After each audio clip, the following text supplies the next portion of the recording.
In America, we've seen that history over and over where there's a concept called perpetual foreigner. So it's very easy to vilify and to otherize, if you will, people that look like us. It's so heartbreaking. I remember after the shootings of the Atlanta spas, I cried myself to sleep every night for the next 4 days. I could envision my own parents just being at a spa, just hanging out, and some guy going and shooting. It was really, really personal to me. While the motive remains under investigation in the Atlanta mass shooting, hate crimes against Asians in major U.S. cities increased by 150% in 2020. That's according to research from the Center for the Study of Hate and Extremism at California State University, San Bernardino. Awareness of anti-Asian hate may be revealing to many outside the community, but to Karen Shu, it is nothing new.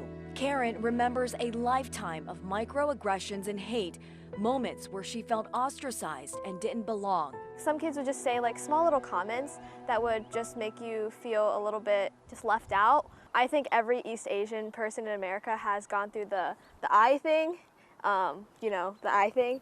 And when we were kids, we were like, okay, haha, it's fine. But growing up, as I'm older now, I realize that's really not okay. A lot of people will bring up the model minority myth and how Asian Americans are supposed to be really good at specifically science and math, these two areas. In high school, freshman year actually, I was called a racial slur for the first time and I didn't know what to make of it. And so time and time again, I feel just the smallest things build up. Karen is now using her story as fuel for a social movement.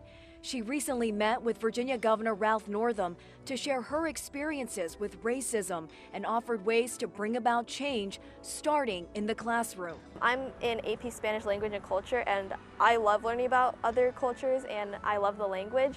And if the same thing was offered for maybe Mandarin Chinese or Korean or any of the other languages from across the big continent of Asia. Mark Keem, a member of the Virginia House of Delegates, was also at that meeting. He's the first Asian-born immigrant to be elected to the state legislature, and he's proud of young people like Karen. I think there's definitely a generational difference in how we react to this. I know that many of us of an older generation just accepted it. Delegate Keem and members of Virginia's General Assembly created an Asian American and Pacific Islander caucus.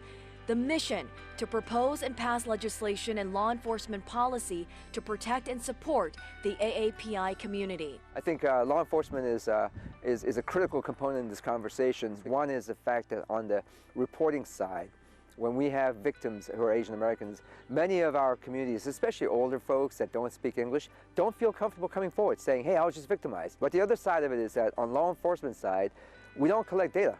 And so if an incident doesn't happen where it's a racial bias or maybe a hate crime, maybe a prejudice, the law enforcement is not equipped to say, we had something that was an anti-Asian violence or anti-Asian hate crime. A concrete solution and a step in the right direction, giving future generations hope. I just don't want any other small Asian girl and boy to feel and experience the things I did. The next generation deserves better.